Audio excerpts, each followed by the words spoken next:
For more videos like this about how to own less and live more, click to subscribe. Cell phones are great, but overuse of our cell phone... Pardon me. Mom, kind of in the middle of something here. Yeah, okay. Okay. Bye. Yeah, love you too. Bye. Like I was saying, cell phones are an important part of our lives. I use mine every single day and I love it. But some of the statistics are pretty alarming about how often we use it, and maybe even more important than that, the negative effects of cell phone overuse are readily available and can be found online. It's negatively impacting our conversations, it is negatively impacting our sleep patterns, causing negativity and distress, anxiety, increased obesity. Cell phones are great, but cell phone addictions, just like anything else, are unhealthy.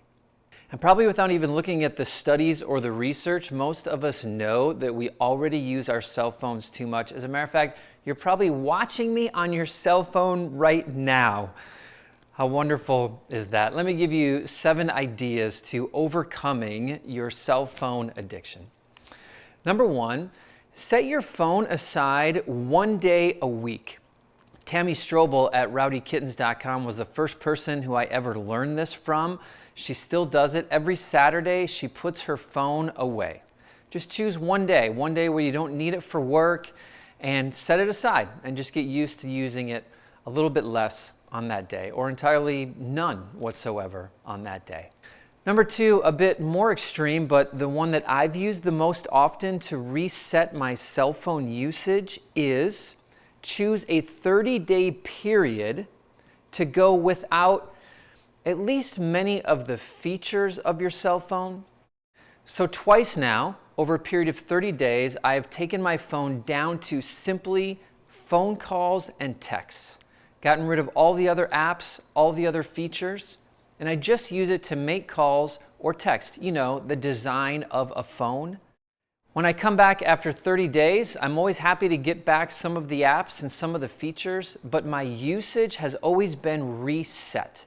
It's like the 30 days changes everything about how I interact with my phone on a daily basis. Number 3, you can use apps on your phone to help you limit your phone usage. Apps are great and they do a lot of different things for us, and it sounds kind of funny, I think, to use our phone as a tool to use our phone less. But apps like Forest, Moment are all good ones. Forest is the one that I use most often to help me limit my cell phone use, especially when I'm supposed to be working or concentrating or focusing on something else. Number 4, avoid charging your phone by your bed. It just becomes too easy to stay up too late at night playing on it, or it becomes the first thing that we check in the morning. Just get used to charging it out in the kitchen, outside of your bedroom. Is a great way to limit it at the end of the day and at the very beginning of day as well. Number 5, I learned from Christopher Mims, who is a writer at the Wall Street Journal, writes about tech as a matter of fact. And his habit is whenever he gets home from work, he sets his cell phone in the cabinet behind the door. He spends the evenings with his family, and when he's ready to get back to work, he pulls his phone out of the cabinet as well. Number 6, change your phone settings. There are some simple settings that you can put on your phone that will make you less likely to use it. Number 1, turn off notifications. Turn off every notification except for phone calls or texts if you need it. You can set your email so it doesn't automatically draw in new email. Set your screen to black and white. You can turn on Do Not Disturb or airplane mode. Take some of the most distracting apps off of your phone screen and hide them a little bit deeper into the folder system. Just different little easy things that we can do to make our phone become a little less distracting and a little less demanding of our time. And number 7, a bit extreme, but it's an idea that I love and I have tried and it's kind of fun. Wrap a hairband around your phone. Wrapping the hairband around your phone allows you to still use it for phone calls, even still allows you to text. But if you're going to use it for anything quite distracting, you have to remove it in order to use the phone. And just that simple practice of having to remove the hairband causes your mind to think one last time, what am I doing here? Is this really worth it? Is this something that I actually need to do?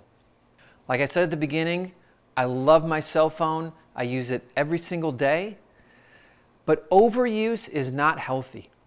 And if you are overusing your cell phone, choose one or two of the things from this list to help overcome that addiction in your life.